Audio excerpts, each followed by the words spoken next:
여러분 안녕하세요. 서울경제신문 뉴욕특파원 김영필입니다. 오늘 지금 그 부채한도 협상이 조금 전 좀 시작이 됐죠. 시작이 됐고 미국 시간으로 5시 반 시작이 됐습니다. 한국 시간으로 오전 6시 반 정도 되겠네요. 시작이 됐고 처음 이제 제가 그 상황이 어떤지 그 좀 화면 같은 거 좀 보느라 조금 시간이 조금 늦어졌는데 바이든은 아무래도 좀 옵티미스틱하다. 뭐 some progress 뭐 이런 얘기를 했습니다. 그래서 전반적으로 분위기는 괜찮다. 그리고 이제 메카시도 들어가기 전에 회의 들어가기 전에 방향은 올바른 방향으로 가고 있다 이런 식으로 얘기를 했거든요. 어쨌든 제가 지금 방송 진행 중에 계속 좀 상황을 좀 업데이트 보면서 좀 모니터링 하면서 어떻게 진행되는지 계속 좀 한번 살펴볼 수 있도록 하겠습니다. 오늘 3번 월스트리트는 좀 그래서 이렇게 좀 꼽아봤습니다. 아직 뭐 이제 부채 한도 협상이 어떤지 결론이 안 나왔기 때문에 요 기사 작성 시점에는 좀 이렇게 꼽았어요. 메파 카시카리도 스킵. 제가 이제 그제 뭐 두 번 전, 지난주부터 이제 스킵과 포즈의 차이 이런 거 좀 설명드렸고 이제 금요일에 파월이 금리 인상은 좀 없는 쪽으로 방향을 잡았잖아요. 그래서 그 이후로 스킵 쪽 매파적 동결 이런 쪽으로 이제 방향이 많이 기울었는데 오늘 이제 매파인 카시카리도 스킵은 뭐 스킵 수긍할 수 있다 이런 식으로 얘기를 했습니다. 이 얘기는 아무래도 스킵 가능성이 높다는 거겠죠. 그래서 그런 내용들 전해드리고요. 메카시가 어쨌든 요건 이제 오전 내용인데 부채 협상이 결론 나야 된다. 이제 뭐 끝장을 볼 때가 됐다 그런 얘기겠죠. 계속 한번 모니터링하면서 말씀드리도록 하겠습니다.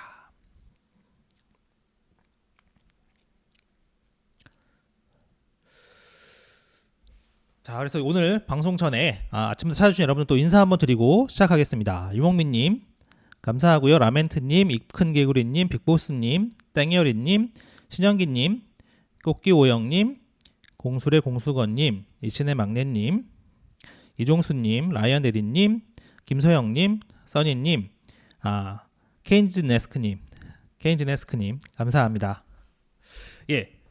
오늘 이제 부채 한도 협상 앞두고 증시는 혼조세였어요. 나스닥과 스탠더드 앤 푸어스 S&P죠. 상승했고 다우 지수는 좀 내렸습니다. 오늘 이제 또 연준 인사들의 발언들이 좀 있었어요. 지난주 금요일에 어쨌든 파월이 어느 정도 기본적으로 가닥을 좀 잡아놨기 때문에 오늘 무슨 얘기들을 할지 좀 궁금하기도 했는데 뭐 여러 명들도 얘기를 했고 이제 JP 모건 체이스 제이미 다이먼드 오늘 이제 인베스터 데이가 있었어요. 그래서 뭐 한두 마디 좀 했습니다. 그런 내용들 보면 좋을 것 같고 팩웨스트 지역은행 팩웨스트가 부동산 대출을 좀 한 26억 달러어치를 팔기로 했습니다. 그래서 좀 이제 그 주가가 좀 폭등했는데 뭐 이게 다 끝은 아닙니다. 항상 말씀드리지만 그리고 이제 마이크론 이거 좀 보실 필요가 있죠. 중국 정부의 이제 판매 제한 조치 아무래도 보복 조치죠. 보복 조치인데 그것 때문에 오늘 좀 하락했습니다. 미국 정부가 이제 심각한 우려를 갖고 있다 뭐 이렇게 얘기를 했는데 뭐 어차피 미국도 대중 수출을 뭐 제한을 하기 때문에 불가피한 측면이 있죠. 중요한 거는 제가 걱정하는 그런 겁니다. 이제 마이크론이 중국에 좀 매출이 줄어들게 되면 딴 데 어딘가는 팔아야 되겠죠. 어디에 팔겠습니까? 만만한 나라들한테 팔 텐데 그런 부분들 통상압력 이런 부분도 있을 수 있다. 그런 얘기를 좀 전해드리면서 오늘 이제 연준 인사들 내용부터 좀 전해드릴게요. 이 부채 협상이 좀 중요한데 어떻게 되는지 좀 한번 계속 보면서 나스닥 지수는 어쨌든 오늘 계속 좋았다는 점 그리고 S&P 500 보시면 테슬라가 좀 오늘 많이 올랐고 애플은 좀 하락했으며 구글도 좀 좋았네요. 메타도 1% 넘게 올랐고 마이크로소프트는 0.89% 정도 상승했다. 그런 내용들이 있습니다. 어쨌든 이제 뭐 큰 틀에서 지난주 금요일에 어쨌든 연준 의장인 파월이 어느 정도 정리를 했기 때문에 큰 정도의 이제 가닥은 잡혔죠. 그래서 이제 오늘 뭐 이제 지역 연방준비은행 총재들 얘기 좀 더 들어보면서 조금 더 이제 세부적인 내용을 좀 파악할 수 있는데 라파엘 보스틱 같은 경우에는 동결할 수 있다 이런 식으로 얘기했습니다. 뭐 지금 당장 큰 변화가 없다면 나는 그저 두고 보자고 하는 게 좀 편할 것 같다. 정책은 시차를 두고 작동한다. 최근에 여러분들 보시면 알겠지만 이 시차를 두고 작동한다. 시차가 있다. 이 시차를 봐야 된다. 이렇게 얘기하는 사람들은 아무래도 조금 동결 쪽에 가깝다고 생각하시면 됩니다. 왜냐하면 올해 하반기부터 이 시차가 본격적으로 발생할 거기 때문에 뭐 기본적으로 옛날 그런 통화 시차 그 생각이 맞다면, 물론 이제 최근 들어서는 이 시차가 많이 없어졌다고 보는 분들도 있지만, 어쨌든 예전처럼 통화 정책에 시차가 있다고 생각하는 사람들은 하반기부터 본격화할 거기 때문에 이 시차 얘기하는 사람들은 기본적으로 동결 얘기하는 사람이다 이렇게 생각하시면 되고요. 메리데일리가 오랜만에 나왔습니다. 오늘 뭐 이제 프랑스에서 하는 무슨 뭐 저기 나베라고 그 전미실물경제협회, 그게 뭐 프랑스에서 오늘 통화정책 회의 같은 거 같이 한 게 있었어요. 어쨌든 메리데일리가 한동안은 이 실리콘밸리 은행 때문에 정신이 없었죠. 그냥 뭐 머리를 박고 있었는데 간만에 좀 나왔습니다. 그러면서 이제 올해 남은 기간 무슨 얘기할지 얘기가 좀 쉽지 않다 이렇게 얘기했지만, 이런 얘기를 또 했습니다. 은행들의 대출 축소가 한두 번의 기준금리 인상 효과가 있을 것이다. 그래서 제가 이것도 계속 강조드리는 부분이죠. 통화정책 시차, 그리고 이제 은행 부분의 신용 긴축이 걱정된다고 얘기하는 사람들은 기본적으로 금리 인상이 조금 두려워하는 사람들, 주저하는 사람들이라고 생각하면 됩니다. 어쨌든 메리데일리는 그전에도 약간 비둘기파적인 얘기를 좀 더 많이 했던 사람이에요. 한동안 조용했지만 어쨌든 그래서 이렇게 얘기한다는 것 자체가 앞에 몇 명 사람들은 동결 뭐 가능할 수 있다 이렇게 얘기했다는 거. 박힌도 마찬가지입니다. 은행의 시중 긴축이 수요와 인플레이션 둔화할 것이라는 게 설득력이 있다. 이 얘기 자체가 동결할 수도 있어. 물론 뭐 자료를 더 보겠다, 데이터를 더 보겠다고 얘기했지만 의장이 야 이러니까 좀 한번 동결하자 얘기하면 뭐 동의해줄 의사가 있다는 얘기라고 생각하시면 됩니다. 중요한 게 이제 매파들이겠죠. 카시카리도 대표적인 매파 중에 한 명입니다. 보시면 카시카리가 오늘 이제 월스트리트저널이랑 아침에 인터뷰 기사가 오늘 아침에 일찍 나왔어요. 새벽에 나왔고 그 뒤에 이제 CNBC에서 아침부터 이제 인터뷰를 했습니다. 인터뷰했는데 6월에 금리 동결을 할 수도 있는데 근데 그게 끝이라고 보면 안 된다. 그래서 내 동료들이 스킵 얘기를 많이 하는데 나는 스킵 얘기가 되게 중요하다고 생각한다. 스킵 얘기는 제가 몇 번 설명드렸죠. 예. 퍼즈와 스킵의 차이는 퍼즈는 한번 동결하면 이후로도 쭉 동결하는 게 퍼즈고 한번 건너뛰는 거죠. 스킵은 한번 건너뛰었지만 이후에 올릴 수도 있고 안 올릴 수도 있지만 어쨌든 한번 건너뛰었지만 그 이후에도 올릴 수도 있는 게 그게 이제 스킵인데 나는 이 스킵이 되게 중요하다고 생각한다. 그러면서 카시카리의 얘기는 결과적으로 퍼즈는 자기가 좀 뭐 동의하기 힘든데 이 스키핑은 충분히 가능하다 이렇게 얘기했습니다. 그러니까 이제 뭐냐면 매파도 스키핑 정도는 동의할 수 있다고 얘기하는 거예요. 그러면 이제 교집합이 좀 생기는 거죠. 교집합이 생기는 건데 제가 이렇게 좀 써놨는데 비둘기들은 이제 동결 정도를 얘기하죠. 비둘기들은 어차피 계속 쭉 가는 퍼즈도 하고 싶어 할 겁니다. 매파들은 어쨌든 카시카리 뒤에 얘기 설명드리겠지만 일단 6월에는 동결할 수 있지만 그 뒤에도 올릴 수도 있다라고 생각하는 거죠. 그 교집합이 바로 요 순간 사이 교집합이 스킵. 일단 6월은 뛰어넘고 그 뒤에 계속 데이터가 나오니까 그걸 좀 본 다음에 7월 6월이 일단 쉬었죠. 7월에도 쉬면 포즈 쪽이 좀 더 가까워지는 거죠. 근데 7월을 올리면 확실히 스킵이 되는 거고 어쨌든 6월에는 동결할 수도 있다. 이게 이제 비둘기와 매파의 교집합이 지금 생긴 겁니다. 스킵의 형태로요. 그래서 이제 월스트리트저널도 제목을 이렇게 뽑았어요. 카시카리가 6월에 금리 인상을 하지 않는데 열려 있다. 매파 중에서 가장 매파가 이제 좀 블러드라고 좀 볼 수도 있는데 어쨌든 카시카리도 상당한 매파로 평가를 받는데 카시카리가 이 정도면 타협할 수 있다고 얘기했으니까 이 정도면 가능하겠구나. 일단 6월은 금리 인상을 하지 않고 스킵 형태로 가든 아니면 매파적 동결을 하든 커멘트를 하면서 파월이 좀 조정을 할 수 있는 거니까 수위 조절을 할 수 있는 거니까 그렇게 좀 가지 않겠느냐 이렇게 좀 볼 수 있는 거죠.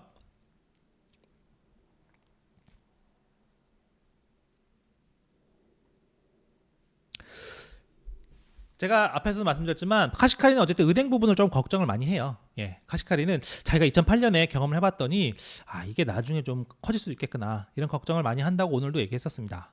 그래서 카시카리가 6월에 동결할 수 있다고 하는 데는 결과적으로 그런 은행 부분 문제들 그런 게 있을 수 있다. 근데 여러분들 이제 결과적으로 카시카리가 매파긴 매파라고 했잖아요. 오늘 터미널 레이트는 더 높게 가져갈 수 있다고 얘기했습니다.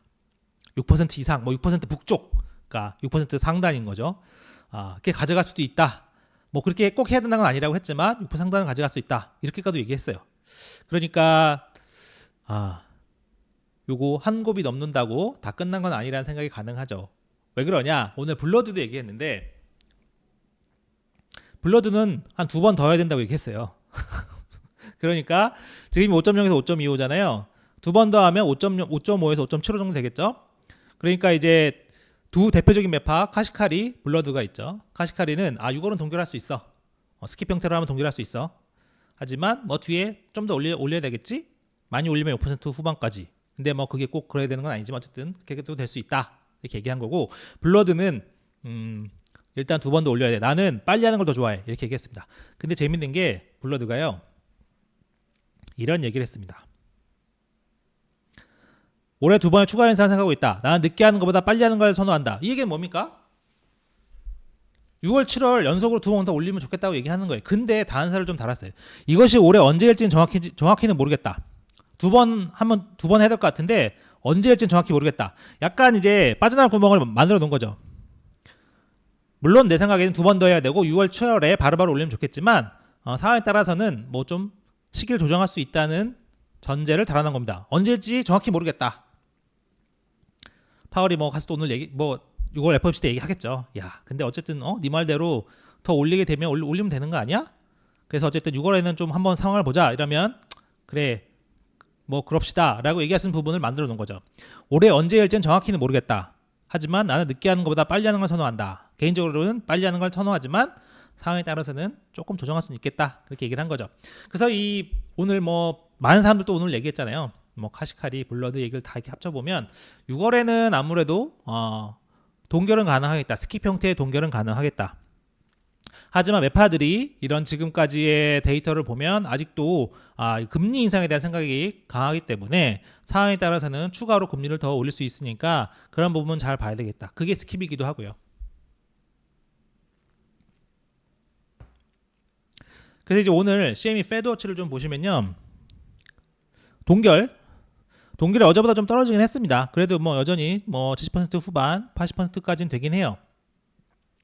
오늘 뭐 이제 전반적으로 연준 인사들, 뭐 매파 인사들 좀 발언 좀 있었을 테고, 뭐 인플레이션 문제에 대한 고민들이 계속 시향도 있는 것 같습니다. 언제까지 이 인플레가 계속될 것이냐, 그런 문제는 좀 있는 것 같기도 하고. 오늘 뭐 연준의 뭐 미국 가계 뭐 경제적 웰빙 뭐 지난해 뭐 안 좋았다, 이거는 뭐 지난해 거라서 크게 뭐 이거는 의미가 없습니다, 여러분들. 이건 그냥 제가 참고 삼아 하시라고 제가 적어놓은 거고 크게 의미는 없어요. 이 자료는 어차피 지난해 거기 때문에 뭐 지난해 인플레 때문에 뭐 많이 힘들었다 이런 거기 때문에 크게 의미는 안 두셔도 됩니다. 이 자료는 그냥 참고 삼아 보시면 돼요. 크게 의미는 없는 자료입니다, 지금 현 시점에서요. 흥미로운 건 이제 제이미 다이먼이 오늘 인베스터 데이에서 또 오늘 뭐 투자자라고 얘기했는데, 요게 내용은 다 예전에 한 말들이에요. 뭐 소규모은행들 뭐 대출 공급 뭐 줄어들 거고 시험 공급 이미 타이트해지고 있다. 금리 더 올라가는 거 준비해야 된다. 옛날에 한 얘기예요. 근데 여러분들 중요한 게 이 얘기를 왜 다시 적었느냐? 지금 시점에서 요게 몇 달 전에 얘기한 거거든요. 몇 달 전에 뭐 그쵸? 몇 달 전에 뭐 멘트마다 좀 차이는 있습니다만 뭐 한두 달 전부터 계속 얘기하던 건데, 지금 이 시점에서 이 얘기를 다시 한다. 그 얘기는 지금 상황에서도 이 소규모 은행들의 대출 공급 축소 문제 계속 있다. 그리고 지금 이 시점에서 봐도 금리가 더 올라갈 수 있다고 얘기하는 겁니다. 몇 달 전에 본 얘기랑 지금 상황은 똑같다는 얘기를 하는 거죠. 그러니까 그 같은 얘기라도 시점이 중요해요, 여러분들. 그래서 다시 적은 겁니다. 지금 5월 22일 현재 금리가 많게는 6에서 7%까지 갈 수도 있다고 다시 얘기했다는 것 자체, 과거에 한 얘기지만 5월 22일에도 그 얘기를 다시 했다는 거, 그게 중요한 겁니다. 그래서 이 얘기를 합니다. 여전히 시중에 유동성이 많다. 이 부분은 저도 좀 약간 계속 좀 마음에 걸리는 부분이긴 해요. Still too much liquidity. 그리고 어쨌든 보면 연준에서 어쨌든 지역은행들한테 어쨌든 좀 사실상의 좀 대출 지원 같은 걸 해주는 거 있잖아요. 유동성 공급을 좀 하고 있는 부분도 있기 때문에, 물론 그거 가지고 이제 뭐 대출을 막 하고 그러진 못합니다. 뭐 당연히 그게 지금 돈이 뭐 어떻게 될지 몰라서 돈을 연준에서 받아온 건데, 그거 가지고 뭐 아이고 좋다 하면서 엄청 대출하고 그러지는 안 하죠. 그렇게 할 수도 없고요.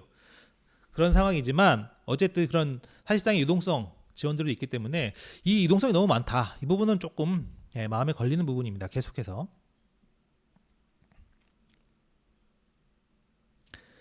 그 다이먼 얘기를 조금 뒤집어 보면 다이먼이 대형은행들은 신용 공급을 줄인다는 얘기를 하지 않았거든요. 그래서 이 얘기는 대형은행들은 계속 신용 공급을 할 거라는 생각이 가능합니다. 예를 들면 제가 한번 전에도 말씀드렸잖아요. 금융당국이나 정부에서 이렇게 좀 문제가 많이 생기면 대형은행들한테 요구를 많이 하죠. 야, 니네 대출 계속 해줘. 만기 연장해줘라. 이런 식으로 얘기를 합니다. 지역은행 뭐 조그만 데까지 다 하지는 않아요. 근데 대형은행들한테는 해줍니다. 얘기를 합니다. 그러면 어떻게 되냐면 대형은행들이 추가로 적극적으로 신규 대출 같은 걸 발굴하지는 않지만 가급적이면 만기 연장 기존 거는 다 해주려고 합니다. 정부에서 하도 뭐라고 하니까요. 제가 지난번 시간에 말씀드렸잖아요. 뭐 JP모건이랑 뭐 시티 이런 애들 불러서 은행들 뭐저 더 뭐 합병 더 해야 될 수도 있다. 그 정도로 얘기했다고 했잖아요. 그 얘기만 했겠습니까? 신용대출 야 니네 대출 더 해줘. 만기 회수하지 마. 대출 회수하지 마. 이런 얘기 다 합니다. 금리 너무 높이지도 말고 좀 잘 좀 해줘라. 이런 식으로 얘기를 합니다. 그러니까 이제 오늘 다이먼 얘기를 또 들어보면 대형은행들은 줄인다는 얘기는 안 했었죠. 결국은 소형은행, 중소형 지역은행 중심으로 대출 신용 감소가 분명히 있을 수 있다는 얘기입니다. 근데 중요한 거는 이런 소형은행들은 지역의 중소기업과 연결이 돼 있잖아요. 그리고 지역의 상업용 부동산과 연계가 많이 돼 있습니다. 그래서 이제 중소기업, 지역경기, 상업용 부동산 이쪽은 좀 계속 리스크가 있다 이렇게 생각하시면 되고요. 그런 얘기도 했습니다. 자기 입으로도 소형은행들은 앞으로도 예금 쪽에서 계속 이슈가 있을 수밖에 없다. 이 부분은 결국 이제 크고 작은 뱅크런 부분 얘기도 하는 거고요. 나간 예금을 다시 또 끌어오려면 예금을 높게 줘야 될 수밖에 없기 때문에 계속 그런 어느 정도 뭐 이슈가 계속 살아 있는 겁니다. 그리고 상업용 부동산은 일부 지역, 뭐 특정 건물, 특정 대출이 문제가 될 것이다. 모든 은행에 영향을 주는 것은 아닌데 그 얘기는 뒤집어서 얘기하면 특정 지역은행, 일부 지역은행에는 계속 힘들 수 있다. 그런 얘기입니다. 그 얘기는 은행 문제 그리고 상업용 부동산 문제가 끝난 게 아니다. 앞으로 온고잉하는 문제다. 이렇게 생각하시면 돼요. 오늘은 이제 어쨌든 크게 보면 그 연방준비은행 총재들 그런 얘기 언급들 그다음에 부채 한도 협상 요게 가장 큰 두 건입니다. 나머지는 뭐 그냥 참고 삼아 보시면 되고 어쨌든 이 두 개가 가장 큰 문제이기 때문에 두 개를 중심으로 보면 되고요. 그래서 이제 제이미 다이먼이 결과적으로 이렇게 얘기했다는 거죠. 지금부터 금리가 더 올라갈 준비를 해야 된다. 그다음에 뭐 다이먼은 뭐 자기가 어쨌든 뭐 임기를 뭐 금방 내려오겠다 뭐 이런 얘기는 안 하고 더 있을 것처럼 얘기했다고 합니다. 뭐 당연하겠죠. 그리고 이제 여러분들 그런 좀 주고받기가 있다고 보시면 돼요. 다이먼이 어쨌든 이번에 재무부 많이 도와줬잖아요. 앞으로 더 도와줄 일이 더 있을 수도 있고요. 많이 도와줬습니다. 그러면 제이미 다이먼이 조금 더 자기 임기 더하고 하는 거에 있어서 정부가 딱히 문제 제기를 하지 않겠죠. 도와준 게 있으니까요. 물론 내부 주주들이나 내부 직원들이 반발할 수도 있습니다. 제이미 다이먼 이제 그만해야지 뭐 너무 오래 해먹는 거 아니야? 이렇게 얘기할 수도 있지만 최소한 당국 입장에서는 뒷자리를 잡지 않는다. 그게 서로 주고받는 게 있는 겁니다. 그러니까 제이미 다이먼도 정부를 많이 도와주고 최대한 하려고 하는 거예요. 물론 그게 은행 영업에도 뭐 이제 당국에서 뭐 결과적으로 검사도 하고 뭐 여러 가지 규제를 하지만 이런 부분들 제이미 다이먼 개인에게도 이런 측면에서 이익을 받는 부분이 있는 겁니다. 옐런이 뭐라고 할 수 있겠어요? 할 수 없죠. 특별하게 엄청난 잘못을 저지르지 않는 이상 그런 부분이 있다고 또 보시면 되고요. 뱅크 오브 아메리카가 어제 뭐 나왔던 얘기인데 S&P 목표치를 좀 올려잡았다. 그런 내용들 짧게 보시면 되고 어쨌든 그 상승 종목이 대세적으로 많이 늘어나야 이게 좀 지속적으로 오래 갈 수 있다. 그런 얘기 있고요. 하지만 뭐 걱정의 벽이 살아있다. 무슨 거시 리스크는 여전히 상당히 있다. 그런 것들. 모건 스탠리는 계속 이제 좀 이제 약세론에 가 있습니다. 마이클 윌슨은 어쨌든 이제 이게 작년 여름처럼 올라간 척하면서 다시 빠질 수 있다. 지난주 상황은 좀 공황 매수다. 그래서 여기서 속으면 안 된다 이런 얘기예요. 사실은 마이클 윌슨 얘기는 올라가는 척하다 다시 또 빠질 거기 때문에 속으면 안 된다. 작년 상황 여름이랑 상황이 비슷하다. 그리고 이제 뭐 다른 뭐 모건 스탠리에서든 뭐 이제 그런 얘기도 합니다. 어쨌든 뭐 거시 상황이 다 좋아진 게 아니다. 그 리스크 요인이 있다. 그래서 모건 스탠리는 어쨌든 하우스 뷰가 지금 계속 이제 약세론이기 때문에 그건 좀 생각해서 보시면 될 것 같고요. 국제금리 역전 현상이 1980년 이후 가장 오래 지속되고 있다. 이게 이제 10년에서 2년을 뺀 건데 이게 마이너스로 간 거죠. 언제부터냐? 뭐 대충 2022년 7월 초 이때부터인 것 같습니다. 한 222일 오래됐죠. 예. 계속 그 이후로 마이너스다. 그 전에는 그래서 지금 그 닷컴 버블 때보다도 더 길다. 1980년에 뭐 446거래일이나 있었다고 하는데 요거를 뭐 갱신하기 쉽지 않을 것 같고요. 어쨌든 지금 역전 현상이 계속 오래되고 있다. 이게 뭐 어쨌든 정상적인 상황은 아니잖아요. 예. 물론 이제 이게 경기 침체를 얼마나 정확하게 짚어내느냐 그건 좀 뭐 계속 뭐 갑론을박이 있습니다만 어쨌든 정상적인 상황은 아닌 거죠. 지금 그게 좀 상당히 오래 지속되고 있다. 그리고 지금 보면 약간 그 스킵 얘기가 나온다는 거는 어쨌든 그 이후로도 이 국채 금리에 대한 어쨌든 변동성 계속 좀 지속될 수밖에 없는 거죠. 예. 계속 이제 중단으로 가느냐 아니면 또 중간에 또 다시 또 올라갈 수 있느냐 그에 따라서 이제 장기 국채 금리는 또 왔다 갔다 할 수 있다. 그래서 더 큰 변동성의 시대가 이제 시작됐다 이렇게 평가하기도 합니다. 어쨌든 이제 그 부채한도 협상 뭐 빠르면 오늘 밤 아니면 뭐 내일 할 수도 있다. 어쨌든 우리는 이번 주에는 해야 된다 이렇게 얘기를 했어요. 메카시가. 그래서 이제 오늘 상황을 조금 더 봐야 되는데 지금 결론이 어느 정도 나왔는지 제가 또 이제 방송 중이어서 한번 볼까요? 예, 이렇게 나왔네요. 좀 조심스럽게 긍정적이다. 조심스럽게 긍정적이다. 그 제가 처음에 잠깐 설명드렸지만 제가 아까 나와서 그 모두 회의 때 발언하는 거 잠깐 보니까 어쨌든 뭐 바이든은 뭐 some progress 뭐 이렇게 얘기를 했습니다. 뭐 썸이니까 엄청난 뭐 프로그레스는 아니고 약간의 뭐 진전이 있었다 뭐 그렇게 뭐 얘기하는 것 같고 어쨌든 조심스럽게 낙관적이다. 이런 큰 틀을 좀 보고 계시면 될 것 같아요. 어쨌든 메카시 말대로 오늘 아니면 내일 결과 나오면 제일 좋고요. 예. 이번 주가 조금 더 늘어지면 좀 시장 변동성은 좀 더 커질 수는 있겠죠. 아니면 좀 이제 계속 좀 리스크 요인은 되는 거니까 그런 상황 보시면 될 것 같고요. 잠시만요.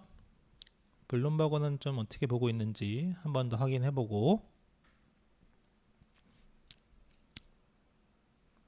네, 블룸버그는 딱히 뭐 추가적인 내용은 전하진 않았습니다.